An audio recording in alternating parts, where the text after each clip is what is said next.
8 बजे की 18 breaking news की शुरुआत कर रहे हैं। पहली बड़ी खबर फीफा से जुड़ी हुई। पीएम मोदी ने अर्जेंटीना को फीफा वर्ल्ड कप 2022 जीतने पर ट्वीट कर बधाई दी। पीएम ने शानदार प्रदर्शन के लिए फ्रांसीसी टीम को भी सराहा। फाइनल मुकाबले में अर्जेंटीना ने फ्रांस को पेनाल्टी शूटआउट में 4-2 से हरा दिया। अर्जेंटीना ने तीसरी बार फुटबॉल वर्ल्ड कप जीता है और फाइनल मुकाबले में मेसी ने 2 गोल दागे और उन्हें गोल्डन बॉल अवार्ड से नवाजा गया। आगे बढ़ेंगे। 8 बजे की दूसरी बिग ब्रेकिंग का रुख करेंगे। दिल्ली में आज 50,000 से ज्यादा किसान गर्जना रैली निकालने वाले हैं। किसान गर्जना रैली में 700 से 800 बसें होंगी और इसके साथ ही 3,000 से 4,000 प्राइवेट गाड़ियां भी।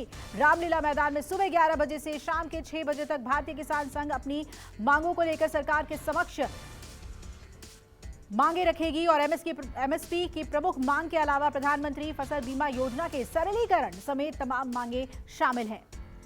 8 बजे की तीसरी बड़ी खबर भी इसी से जुड़ी हुई। दिल्ली में किसानों की गर्जना रैली को देखते हुए दिल्ली पुलिस ने ट्रैफिक एडवाइजरी जारी कर दी है, जिसके मुताबिक कई ट्रैफिक डायवर्जन पॉइंट्स बनाए गए हैं। दिल्ली में महाराजा रणजीत सिंह मार्ग, मीर दर्द चौक, दिल्ली गेट, जेएलएन मार्ग, मिंटो रोड, RLRA, कमला मार्केट से हमदर्द चौक के लिए अजमेरी गेट, भवभूति मार्ग, चमन लाल मार्ग, पहाड़गंज चौक पर लोगों को ट्रैफिक से बचने की सलाह दी गई है। आगे बढ़ते हैं। 4 बजे की चौथी बड़ी खबर। तवांग में चीनी सैनिकों के साथ झड़प समेत लंबे समय से LAC पर गतिरोध जारी है और इस मुद्दे पर विपक्ष की संसद में चर्चा के लिए वॉकआउट कर दबाव बनाने की रणनीति कारगर साबित होती नहीं दिख रही। सरकार की ओर से स्पष्ट कर दिया गया है कि ऐसे संवेदनशील मुद्दे पर सार्वजनिक बहस नहीं हो सकती, जबकि कांग्रेस जवाहरलाल नेहरू के समय में चर्चा का हवाला देकर बहस की मांग कर रही है। 8 बजे की अगली बिग ब्रेकिंग। आज भारत जोड़ो यात्रा अलवर में प्रवेश करने जा रही है। कांग्रेस अध्यक्ष मल्लिकार्जुन खड़गे और कांग्रेस के पूर्व अध्यक्ष राहुल गांधी आज 2 बजे अलवर में एक जनसभा को संबोधित करेंगे। राहुल गांधी के नेतृत्व में चल रही भारत जोड़ो यात्रा दौसा के बाद अलवर में प्रवेश करेगी और यहां मालाखेड़ा में राज्य स्तरीय एक सभा का भी आयोजन रखा गया है।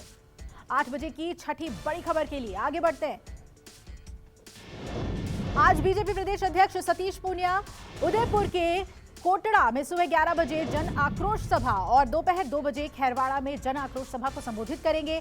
शाम 5 बजे सलुम्बर में कार्यकर्ताओं से संवाद भी होगा और हड़ौती क्षेत्र में जहां कुछ दिन पहले राहुल गांधी ने भारत जोड़ो यात्रा यहां से गुजरी है, वहीं अब बीजेपी इस पर जन आक्रोश सभाएं कर रही है। आगे बढ़ते हैं। 8 बजे की 7वीं बड़ी खबर का रुख करेंगे। सरकार आज से सॉवरेन गोल्ड बॉन्ड की तीसरी सीरीज खोलने जा रही है। 5 दिन तक आवेदन के लिए खुले रहने वाले इस इश्यू का प्राइस 5,409 रुपए प्रति ग्राम सोना तय किया गया है और ऑनलाइन आवेदन करने वाले निवेशकों को 50 रुपए प्रति ग्राम की छूट देने का फैसला भी लिया गया है। सॉवरेन गोल्ड बॉन्ड RBI सरकार की ओर से जारी करता है। आगे बढ़ते हैं। 8 बजे की बड़ी खबर का रुख करेंगे। यूपी से बड़ी खबर। गोरखपुर में काकोरी ट्रेन एक्शन के बलिदानियों की याद में देश का सबसे बड़ा ड्रोन शो होगा। 750 ड्रोन की रंग बिरंगी आभा में जंगे आजादी की गाथा जीवंत होंगी और आजादी के अमृत वर्ष के कार्यक्रमों की कड़ी में यह आयोजन आज शाम 6 बजे महंत दिग्विजय नाथ स्मृति पार्क में होगा। इसमें मुख्यमंत्री योगी आदित्यनाथ के साथ केंद्रीय मंत्री मीनाक्षी लेखी भी मौजूद रहेंगी।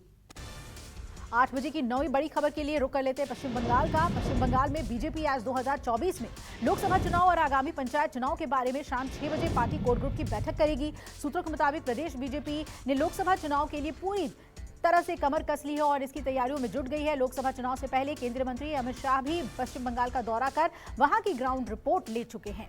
8 बजे की 10वीं बड़ी खबर के लिए आगे बढ़ते हैं। रुक करेंगे बिहार का। बात होगी शराब कांड की। छपरा जहरीली शराब कांड में लगातार मौतों की संख्या बढ़ती जा रही है और साथ ही सियासत भी बढ़ रही है। NHRC की टीम आज बिहार जाएगी और इस मामले में जांच करेगी।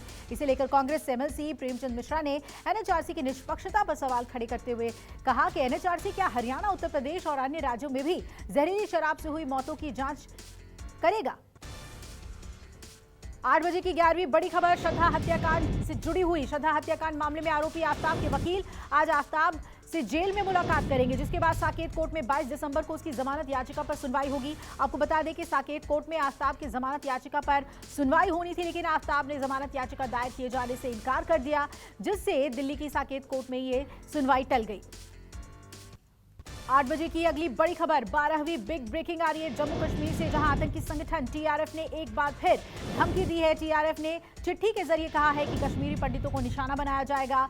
पिछले दिनों भी टीआरएफ ने कश्मीरी पंडित समुदाय के 56 कर्मचारियों की लिस्ट जारी कर हमले की धमकी दी थी। टीआरएफ ने कहा है कि हमने जो ये लिस्ट जारी की है, ये उन लोगों की आंख खोलेगी जो कश्मीरी पंडितों के हितैषी बनने की कोशिश करते हैं। आगे बढ़ेंगे, 8 बजे की 13वीं बड़ी खबर का रुख कर लेते हैं। फर्जी जाति प्रमाण पत्र मामले में आज लोकसभा सांसद नवनीत राणा और उनके पिता के खिलाफ मुंबई की एक अदालत फैसला सुना सकती है। पिछली सुनवाई पर अदालत ने आज के लिए फैसला सुरक्षित रख लिया था। दर्ज शिकायत के मुताबिक राणा और उनके पिता ने कथित तौर पर जाली जाति प्रमाण पत्र बनवाया था, क्योंकि जिस सीट से वो सांसद निर्वाचित हुई हैं वो अनुसूचित जाति के उम्मीदवारों के लिए आरक्षित है।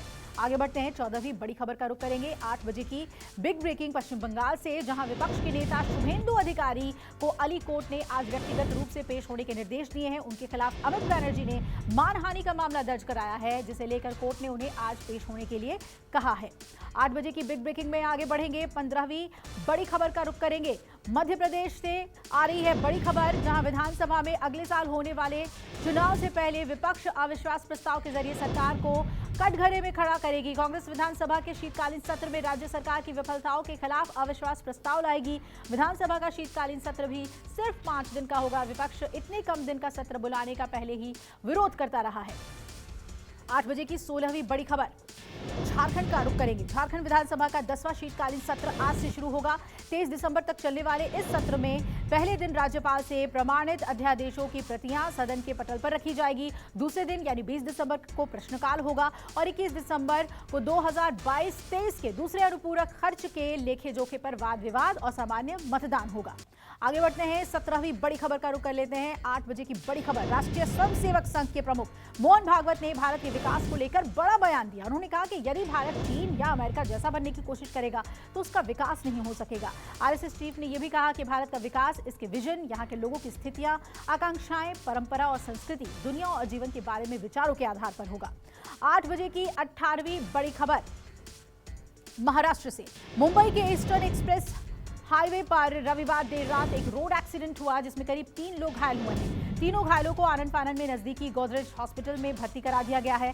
हादसे में घायल 3 लोगों में से एक की हालत गंभीर बताई जा रही है।